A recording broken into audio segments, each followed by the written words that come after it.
Hello students, welcome back to the channel.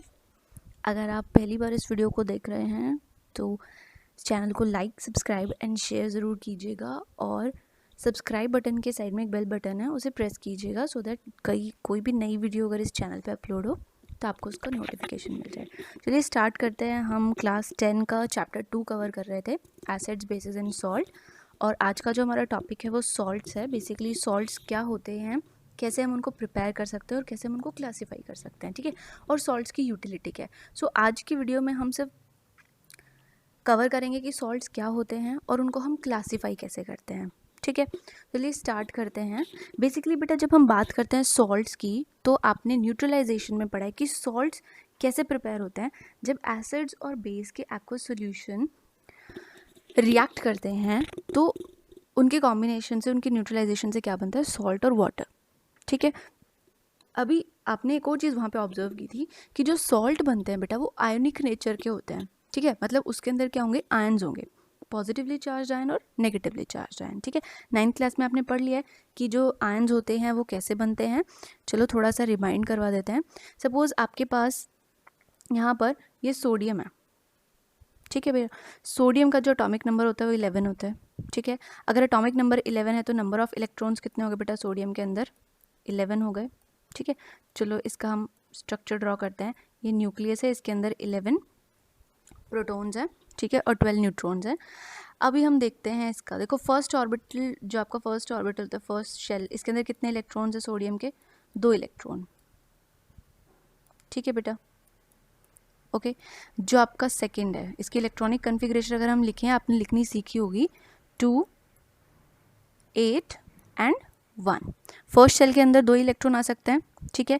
Next के अंदर 8 और जो बाकी बचा हुआ एक इलेक्ट्रॉन होगा वो कहाँ चल जाएगा, नेक्स्ट शेल में, ठीक है, N3 शेल में। सो चलिए फर्स्ट शेल में हमने इलेक्ट्रॉन्स फिल कर दिए, सेकेंड शेल में भी हम लोग शो कर देते हैं कि कितने इलेक्ट्रॉन्स हैं। टोटल 8 इलेक्ट्रॉन्स होंगे यहाँ पर, तो हम लोग ये बना करके दिखा देते हैं एक बार। 8 इलेक्ट्रॉन्स हमने यहाँ पर शो कर दिए हैं, ठीक है।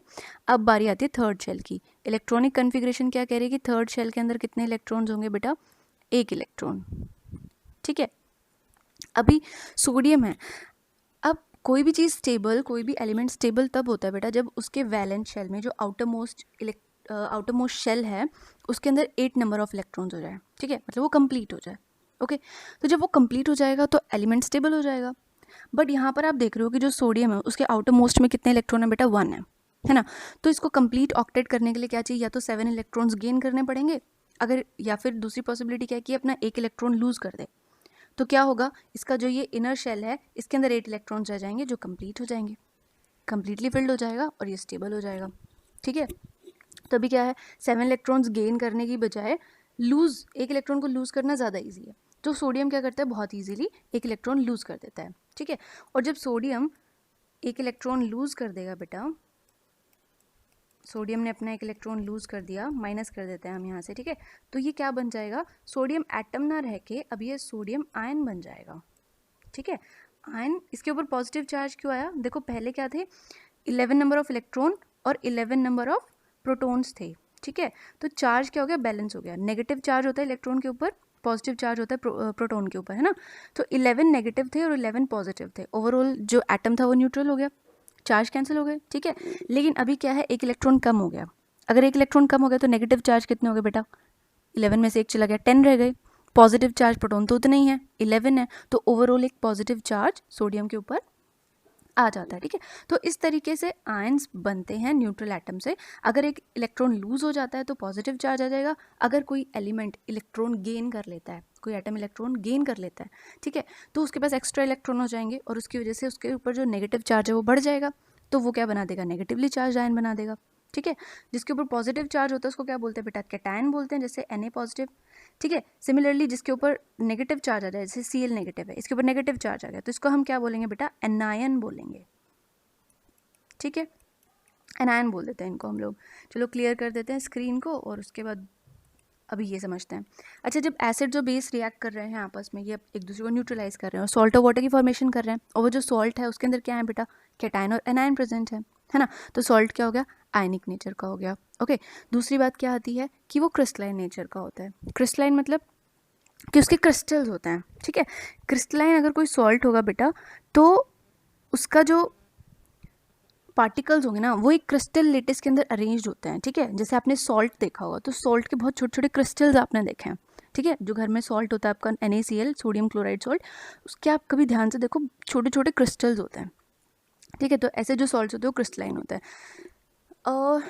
कैसे बना सॉल्ट, एक तो हमने ये देख लिया भाई, जैसे हाइड्रोक्लोरिक एसिड हमने ले लिया, हाइड्रोक्लोरिक एसिड की हमने रिएक्शन करा दी सोडियम हाइड्रोक्साइड से। अभी यहाँ से आप लोग अगर देखो तो ये टूटता है बेटा H पॉजिटिव के अंदर और ये होता है Cl नेगेटिव, कब, जब वाटर के अंदर डालते हैं। सिमिलरली सोडियम हाइड्रोक्साइड वाटर के अंदर डिजोल्व होते ही क्या दे देगा, Na पॉजिटिव आयन और OH नेगेटिव आयन, है ना। अभी यहाँ से हमने क्या देखा, दोनों ही स्ट्रॉन्ग है और कंप्लीट न्यूट्रलाइजेशन होगी तो H पॉजिटिव OH नेगेटिव के साथ मिलकर के क्या बना रहा है, वाटर। और ये जो Na पॉजिटिव है कैटायन, ठीक है, और ये जो क्लोराइड आयन है एनायन, ये दोनों कंबाइन होकर के क्या बना देते हैं, NaCl। अब आपको बताया था कि दो ऑपोजिटली चार्ज अगर पार्टिकल्स हैं तो उनके बीच में क्या होगा, चार्ज की वजह से इलेक्ट्रोस्टैटिक फोर्स लगेगा। ऑपोजिट चार्ज है तो फोर्स कैसा होगा बेटा, अट्रैक्टिव होगा, ठीक है। तो इनके बीच में जो सोडियम और क्लोरीन है इनके बीच में इलेक्ट्रोस्टैटिक फोर्स ऑफ अट्रैक्शन है, ठीक है। आयन्स हैं इसके अंदर, इसीलिए इसको बोलते हैं आयनिक कंपाउंड, ठीक है। चलो अब बात करते हैं, फर्दर एग्जाम्पल्स भी ले सकते हैं हम लोग। चलो हमने ले लिया कि हमारे पास है सल्फ्यूरिक एसिड सपोज, ठीक है। सल्फ्यूरिक एसिड के साथ हमने रिएक्ट करवा दिया मान लो पोटेशियम हाइड्रोक्साइड को, ओके। तो हमारे पास दोनों के एक्वस सॉल्यूशन हमने लिए तो क्या मिल जाएगा, पोटेशियम सल्फेट मिल जाएगा बेटा, ठीक है।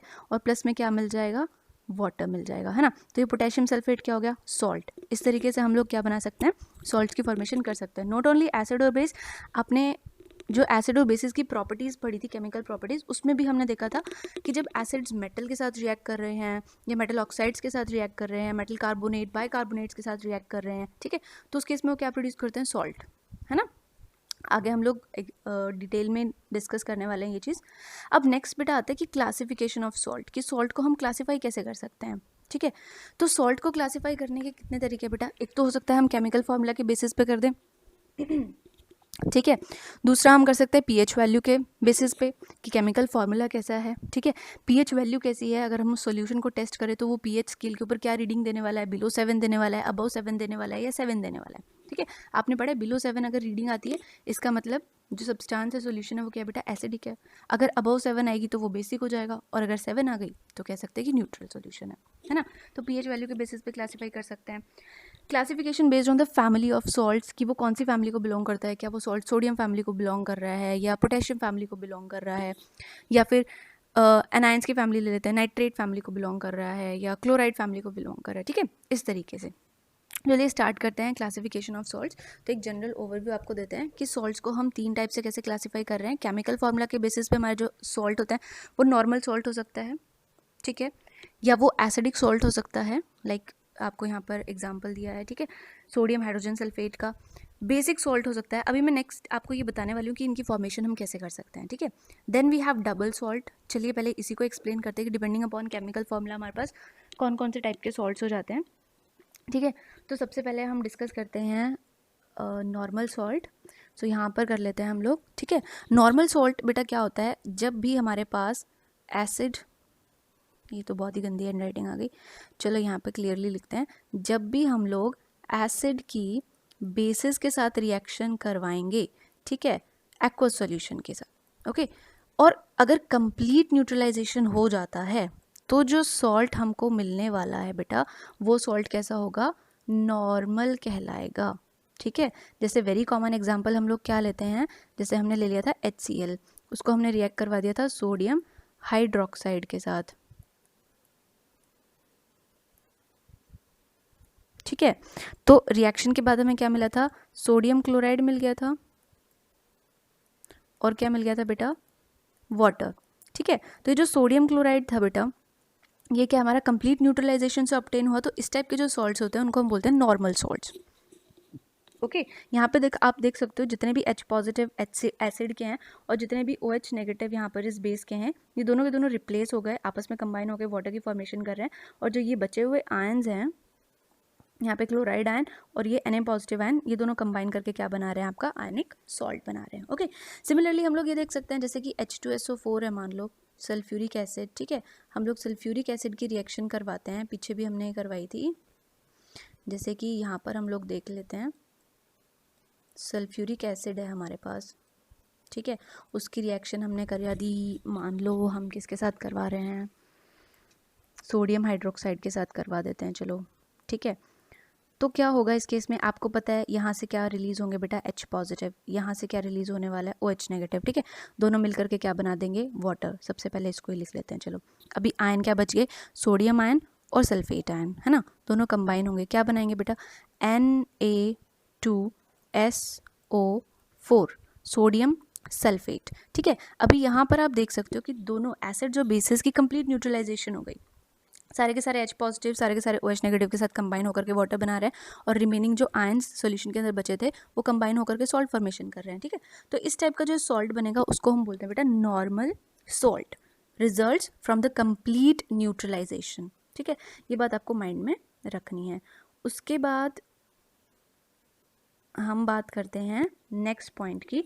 नेक्स्ट हमने पढ़ा था एसिडिक सॉल्ट, ठीक है। तो चलिए हम एसिडिक सॉल्ट की बात कर लेते हैं। एसिडिक सॉल्ट कैसे प्रिपेयर होते हैं बेटा, इन केसेस में जो ये सॉल्ट होते हैं ना हमारे पास, एसिडिक सॉल्ट या बेसिक सॉल्ट की अगर हम बात कर रहे हैं, ये यहाँ पे बेटा न्यूट्रलाइजेशन कंप्लीट नहीं होती, ठीक है, पार्शियल न्यूट्रलाइजेशन होती है। मतलब कि जो आपके H पॉजिटिव आयंस होंगे, ठीक है, उनका पार्शियल रिप्लेसमेंट होगा, कंप्लीट रिप्लेसमेंट नहीं होगा। जैसे कि हम लोग यहाँ पे कंसीडर कर लेते हैं, एक एग्जाम्पल हमारे पास है, सल्फ्यूरिक एसिड मान लिया हमने ले लिया, ठीक है, और हम इसको रिएक्ट करवा रहे हैं पोटेशियम हाइड्रोक्साइड के साथ। देखो जब कंप्लीट न्यूट्रलाइजेशन हो रही थी तो क्या बन रहा था, पोटेशियम सल्फेट बन रहा था और वाटर बन रहा था। अभी हम कह रहे हैं कि जो न्यूट्रलाइजेशन है वो पार्शियल है, वो कंप्लीट नहीं हुई, ठीक है। मतलब जो H पॉजिटिव है वो कंप्लीटली रिलीज ही नहीं की इसने। क्यों, रीज़न हो सकता है कि जो अमाउंट ऑफ एसिड थी वो ज़्यादा थी, ठीक है, और जो बेस था वो कम था। तो उस केस में क्या हो सकता है कि सारे के सारे H पॉजिटिव जो हैं इस सल्फ्यूरिक एसिड के वो रिप्लेस नहीं हो पाए, ओके। तो जब भी पार्शियल रिप्लेसमेंट होती है, मतलब सारे के सारे H पॉजिटिव रिलीज नहीं होंगे, तो उस केस में क्या होता है, हमारे पास जो सॉल्ट बनता है बेटा वो एसिडिक हो जाता है। जैसे यहाँ पर है KHSO4 प्लस वाटर, ठीक है। अभी आपने देखा कि सारे के सारे H पॉजिटिव यहाँ से नहीं गए, एक H पॉजिटिव रिलीज हुआ, उसने क्या किया, ये जो आपका पोटेशियम था यहाँ से हाइड्रोक्साइड आयन लिया, यहाँ से एक H पॉजिटिव, कितना, ओनली 1 H पॉजिटिव रिलीज हुआ, ठीक है। इसने इस OH नेगेटिव के साथ मिलकर वाटर का एक मॉलिक्यूल बना दिया, और जो रिमेनिंग H पॉजिटिव था बेटा ये इसके साथ ही अटैच्ड रहा, और इस सॉल्ट के अंदर यहाँ पे क्या मिल गया हमें, एक हाइड्रोजन आयन। जब हम इसको वाटर के अंदर डालेंगे ना तो ये H पॉजिटिव रिलीज हो जाएगा, और बिकॉज ऑफ विच ये क्या करेगा, एसिडिक बिहेवियर शो करेगा, ठीक है। तो ऐसा सॉल्ट जिसके अंदर 2 कैटायन हैं और दोनों में से एक कैटायन क्या है, हाइड्रोजन आयन है, ठीक है। तो ऐसा सॉल्ट क्या होगा बेटा, एसिडिक सॉल्ट होगा, कह सकते हैं हम ये बात, ठीक है। तो यहाँ पर आप देख सकते हो कि सल्फ्यूरिक एसिड जो है उसने ब्रेक करके डिसोसिएट होकर के क्या दिया, HSO4 नेगेटिव और प्लस में H पॉजिटिव, ठीक है। ये H पॉजिटिव उसने सॉल्यूशन के अंदर रिलीज कर दिया, और ये वाला जो आयन है हमारा ये रह गया। अब इस आयन का कॉम्बिनेशन हुआ किसके साथ, पोटेशियम आयन के साथ, और सॉल्ट क्या बन गया हमारा, पोटेशियम हाइड्रोजन सल्फेट। इस सॉल्ट के अंदर क्या है बेटा, ये हाइड्रोजन है जो रिप्लेसेबल है ना, और इसकी वजह से क्या हो गया, सॉल्ट एसिडिक हो गया, ठीक है। अभी जैसे हम लोग एक और एग्जांपल ले लेते हैं। सपोज हमारे पास है, where is the cursor, cursor ही गुम हो गया, अरे मिल जा भाई, चलो अभी हम लोग यहाँ पर देख लेते हैं, फोस्फोरिक एसिड लेते हैं। सपोज हम लोग H3PO4, ठीक है, ये अलग ही रिएक्शन चल रही है हमारी, ओके। यहाँ पर चलो अभी बाउंड्री बना ली हमने। फोस्फोरिक एसिड है और उसको हम सोडियम हाइड्रोक्साइड के साथ रिएक्ट करवा देते हैं। अभी हम कंडीशन क्या लगा रहे हैं कि बेटा जो न्यूट्रलाइजेशन है वो पार्शियल है, कंप्लीट नहीं है, ठीक है। तो सपोज यहाँ से क्या हो गया, एक हाइड्रोजन आयन तो इसने रिलीज कर दिया, ठीक है। तो अभी यहाँ पे क्या होगा, देखो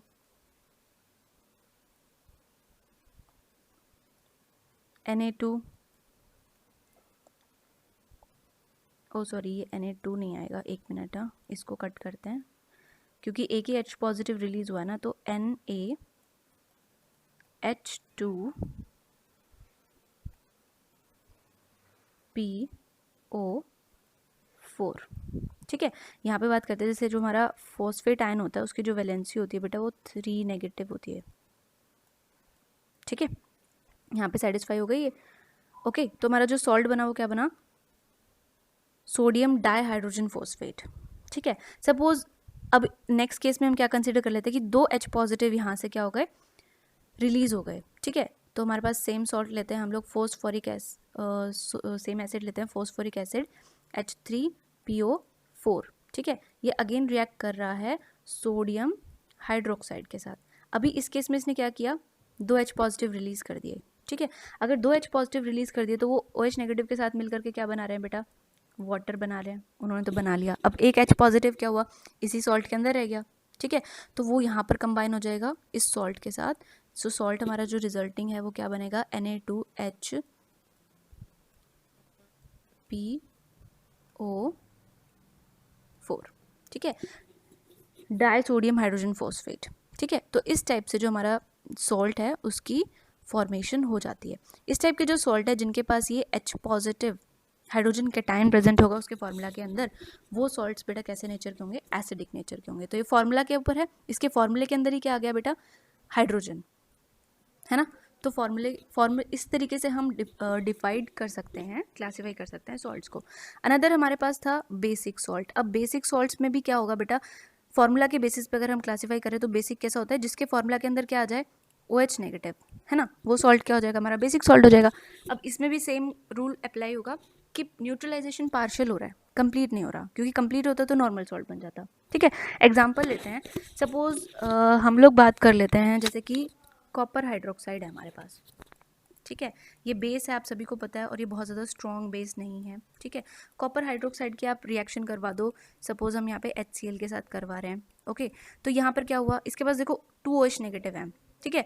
तो ये क्या करेगा, पार्शियल न्यूट्रलाइजेशन होगी, दैट मीन्स ये एक OH नेगेटिव को अपने पास रख लेगा, ये सारे के सारे हाइड्रोक्साइड आयन को रिलीज नहीं करेगा, ठीक है। तो इसने क्या किया, एक जो हाइड्रोक्साइड आयन था इसका, उसको तो इसने क्या कर दिया बेटा, रिलीज कर दिया, ठीक है। और एक हाइड्रोक्साइड को आयन को अपने पास बचा के रख लिया। तो क्या होगा, वो एक OH नेगेटिव जो है ये वाला, उसने क्या किया, इस H पॉजिटिव के साथ बॉन्ड बना लिया और ये क्या बन गया, वाटर बन गया, ठीक है। प्लस में अभी देखो Cl नेगेटिव है और यहाँ पे CuOH बच गया, है ना। तो ये क्या बना लेगा, यहाँ पे एक सॉल्ट बना लेगा CuOH, क्योंकि ये तो इसके पास ऑलरेडी बच ही गया था, एंड Cl, ठीक है।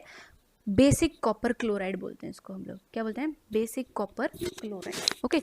सो ये वाला जो हमारा सॉल्ट है ये कैसा हो जाएगा बेटा, बेसिक सॉल्ट, क्योंकि फॉर्मूला के अंदर पता चल रहा है क्या है इसके पास, हाइड्रोक्साइड आयन है ना, जो रिप्लेसेबल है। जब इसको सॉल्यूशन के अंदर डालेंगे तो हाइड्रोक्साइड आयन रिलीज हो जाएगा, है ना। तो ये कैसा हो गया बेटा, बेसिक सॉल्ट हो गया। तो इस तरीके से हम क्लासीफाई करते हैं नॉर्मल सॉल्ट, एसिडिक सॉल्ट और बेसिक सॉल्ट को। उसके बाद नेक्स्ट हमारा जो था वो हमने पढ़ा था डबल सॉल्ट, ठीक है। तो डबल सॉल्ट को हम कैसे क्लासीफाई, कैसे हम लोग एक्सप्लेन कर सकते हैं, देखते हैं। जब बात करते हैं बेटा हम लोग डबल सॉल्ट की, तो डबल सॉल्ट में क्या होता है, नॉर्मली 2 टाइप के सॉल्ट्स होते हैं जिनका हम इक्विमोलर मिक्सचर लेते हैं, ठीक है, मतलब इक्वल मोल्स हम उनके लेंगे और उनको हम कंबाइन कर देंगे ना। उन सॉल्ट्स के बीच में 2 टाइप के सॉल्ट्स होंगे लेकिन उनके बीच में रिएक्शन नहीं होगा, ठीक है। नॉर्मली वो कंबाइंड स्टेट में मिलेंगे, उनके जो क्रिस्टल्स होते हैं वो कंबाइन हो जाते हैं, ठीक है। जैसे हमारे पास कॉमन एग्जाम्पल है, फिटकरी होती है बेटा, एलम, ठीक है। तो एलम का जो फॉर्मूला होता है वो कुछ ऐसा होता है, K2, where is the cursor, cursor ही गायब हो जाता है, SO4, ठीक है, डॉट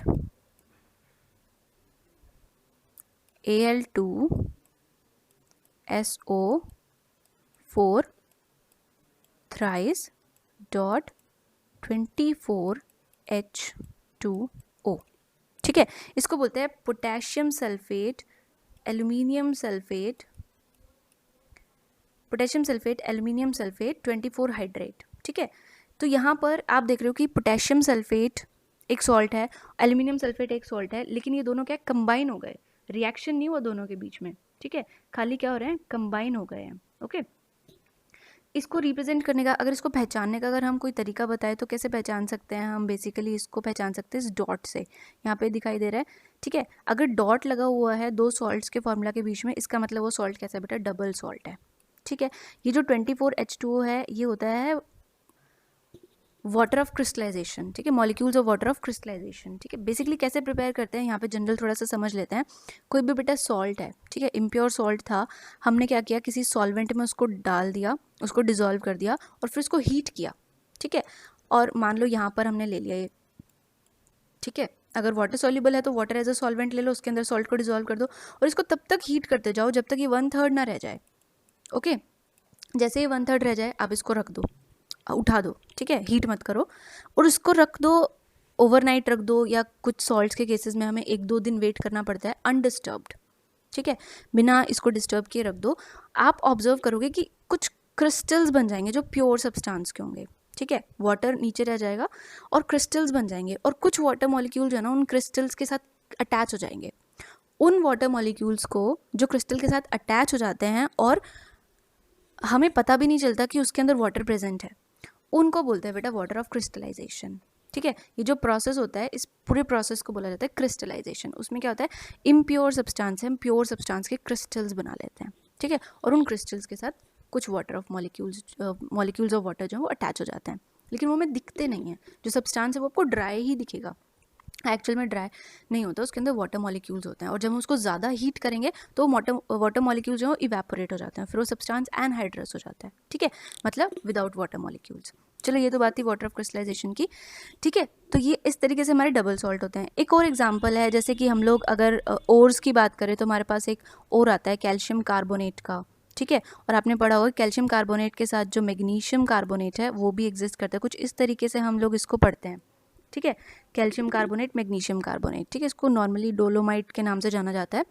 तो यहाँ पर आप देख सकते हो कैल्शियम कार्बोनेट और मैग्नीशियम कार्बोनेट के जो क्रिस्टल्स हैं बेटा वो कंबाइंड स्टेट में है, ठीक है, रिएक्शन नहीं हुआ है दोनों के बीच में, जस्ट कंबाइन हो गए हैं। ओके, तो इस टाइप के जो सॉल्ट्स होते हैं इनकी पहचान क्या होती है, इनके बीच में डॉट हमें दिखाई देता है, ठीक है, तो इनको हम बोलते हैं डबल सोल्ट्स। एक और एग्जांपल है मोहर सोल्ट हो जाता है जैसे, ठीक है, मोहर सोल्ट के केस में क्या होता है, फॉर्मूला होता है उसका आयरन सल्फेट, ठीक है, फेरस सल्फेट भी बोलते हैं इसको, ammonium sulphate NH4 twice SO4 ammonium sulphate, और इसके साथ वाटर ऑफ क्रिस्टलाइजेशन अटैच्ड होते हैं हेक्साहाइड्रेट, ठीक है, 6 वाटर मॉलिक्यूल्स होते हैं इसके अंदर। तो ferrous sulphate, ammonium sulphate, hexahydrate, 6 hexa, ठीक है। तो ये भी एक आपका एग्जांपल हो गया डबल सॉल्ट का। पहचान कैसे होगी बेटा, ये डॉट लगा हुआ होगा दोनों सॉल्ट के फॉर्मूलाज के बीच में, ठीक है, तो ये इसकी आइडेंटिफिकेशन होती है। सो इस तरीके से हम क्लासीफाई करते हैं depending upon the chemical formula. Next हमारे पास है classification on the basis of pH, ठीक है। सो इसको क्लासीफाई करना तो बहुत ही ईजी है, आपको पता होगा कि बेसिकली जो सॉल्ट होता है अगर उसको हम डिज़ोल्व कर देते हैं वाटर के अंदर, और अगर वो उस वाटर को उसका जो सोल्यूशन का नेचर है वो एसिडिक आ जाए तो वो क्या होगा, एसिडिक सॉल्ट हो जाएगा, ठीक है, और बेसिक आ जाए तो वो बेसिक सॉल्ट होगा। जैसे हम लोग एग्जांपल लेते हैं, सपोज हमने लिया अमोनियम क्लोराइड, ठीक है, अमोनियम क्लोराइड को हमने क्या किया, वाटर के अंदर डिज़ोल्व कर दिया बेटा। ओके, अभी क्या होता है जब अमोनियम क्लोराइड को वाटर के अंदर डिज़ोल्व करेंगे तो ये बेसिकली डिसोसिएट हो जाएगा आयंस के अंदर, NH4 पॉजिटिव आयंस और Cl नेगेटिव आयंस। और जब वाटर के अंदर आयंस प्रेजेंट होते हैं ना तो ये क्या करते हैं, जो वाटर मॉलिक्यूल होता है, ये जो H पॉजिटिव है वाटर के अंदर, H और OH, ठीक है, तो इस पे यहाँ पे स्लाइटली क्या आ जाता है आपका पॉजिटिव चार्ज, और यहाँ पे स्लाइटली क्या इंड्यूस हो जाता है, नेगेटिव चार्ज, ठीक है, और अल्टीमेटली क्या होता है, ये जो नेगेटिवली चार्ज आया ना ये क्या करेगा, इसको अट्रैक्ट कर लेगा अपनी तरफ, और जो पॉजिटिवली चार्ज आया ना ये इसको अपनी तरफ अट्रैक्ट कर लेगा, ठीक है। सो बेसिकली क्या हो जाएगा, यहाँ पर HCl बन जाएगा, ठीक है, और NH4OH बन जाएगा, ठीक है।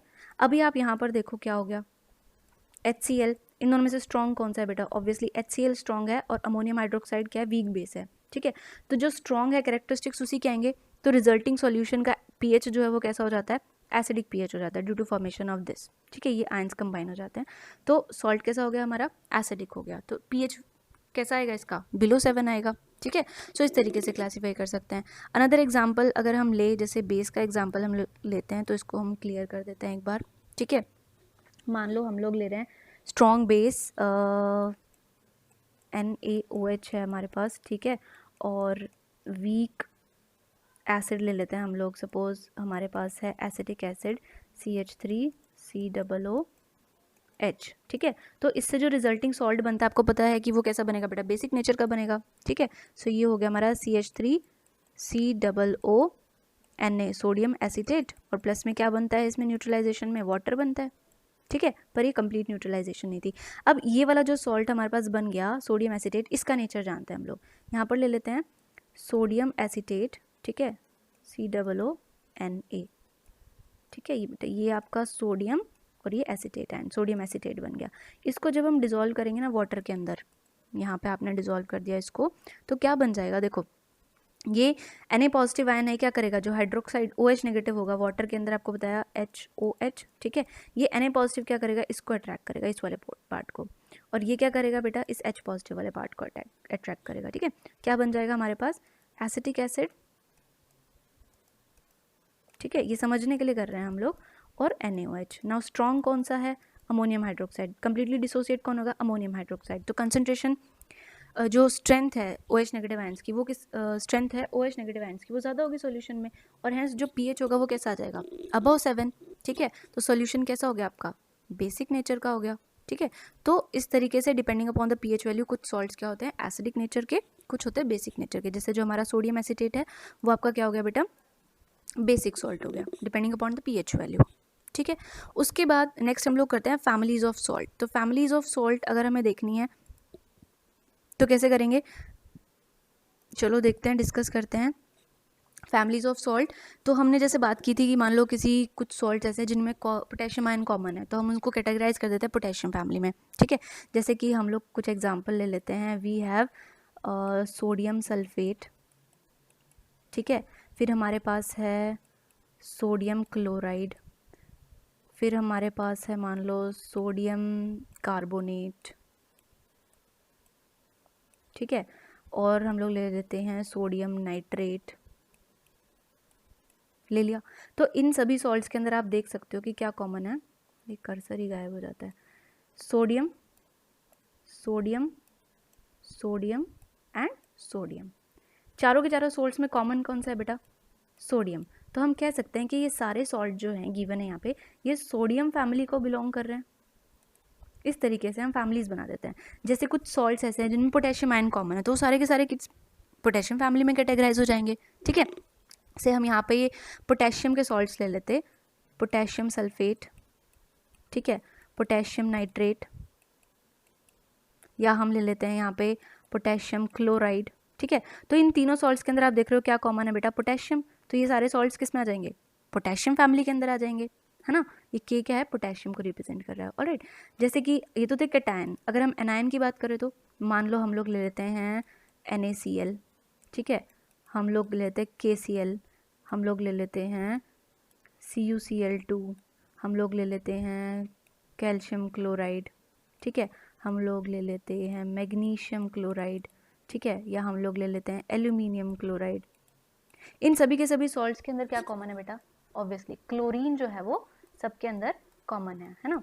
तो ये सारे के सारे कौन सी फैमिली को बिलोंग करेंगे, क्लोरीन फैमिली को बिलोंग करेंगे, ठीक है ना। तो इस तरीके से डिपेंडिंग अपॉन द फैमिली हम लोग क्या करते हैं, सॉल्ट्स को क्लासीफाई कर देते हैं, ओके, कि ये कौन सी कैटेगरी, कौन सी फैमिली को बिलोंग कर रहा है। Cation family, anion family, anion family तो कौन सा एनायन की फैमिली है, क्लोराइड क्लोरीन फैमिली है, या ये नाइट्रेट फैमिली है, या ये सल्फेट फैमिली है, ठीक है। इस टाइप से अगर सॉल्ट्स के अंदर मान लो ये सल्फेट आयन कॉमन होता है तो वो सारे के सारे क्या हो जाएंगे, सल्फेट फैमिली को बिलोंग करेंगे। अगर उनके अंदर नाइट्रेट आयन कॉमन है तो वो क्या होंगे, नाइट्रेट फैमिली को बिलोंग करेंगे, ठीक है। सो इस तरीके से हम सॉल्ट्स को क्लासीफाई करते हैं। एक और होता है बेटा मिक्स्ड सॉल्ट होता है, ठीक है। जो मिक्स्ड सॉल्ट होता है उसमें क्या होता है, बेसिकली इसके अंदर क्या होता है कि दो या दो से ज़्यादा कैटायन या एनायन होते हैं, ठीक है, दो या दो से ज़्यादा कैटायन और एनायन। अब आप कहोगे कि जैसे हम लोग ने ये पढ़ा था NaHPO4 Na2HPO4, अब इसमें भी तो दो या दो से ज़्यादा कैटायन्स थे, है ना।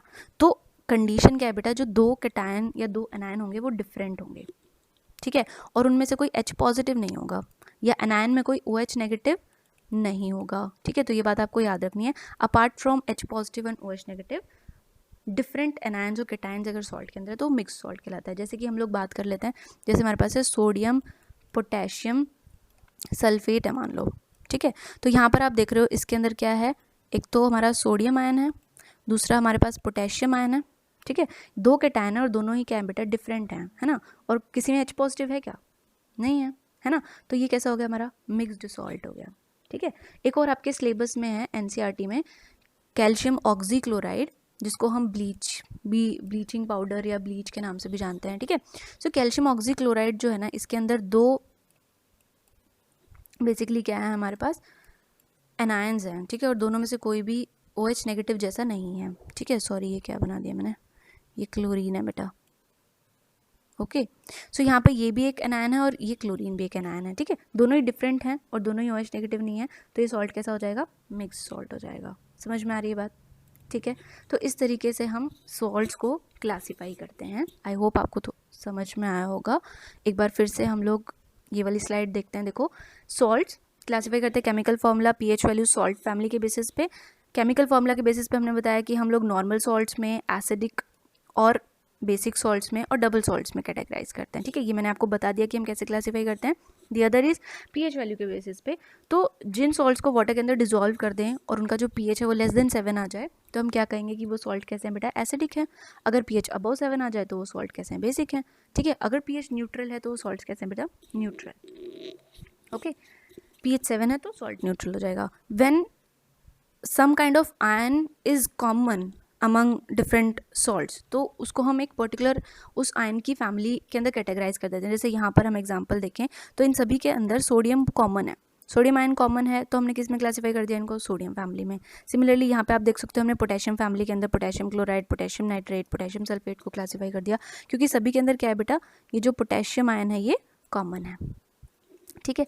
सिमिलरली यहाँ पे सल्फेट फैमिली में आप देख सकते हो ये जो डिफरेंट सॉल्ट्स हमने लिखे हुए हैं, इनके अंदर जो सल्फेट आयन है ये कॉमन है, sodium sulphate, potassium sulphate, magnesium sulphate, calcium sulphate, है ना। तो सल्फेट आयन के सल्फेट फैमिली के अंदर हमने इसको क्लासीफाई कर दिया। सिमिलरली ये नाइट्रेट फैमिली हो गई, ठीक है। जिंक नाइट्रेट ले लो, sodium nitrate, potassium nitrate, nitrate ion is common in that, so they are classified, categorized under nitrate family. So this is how we classify salts, alright. So next video में हम next topics को cover करेंगे। आज के लिए इतना ही, thank you so much.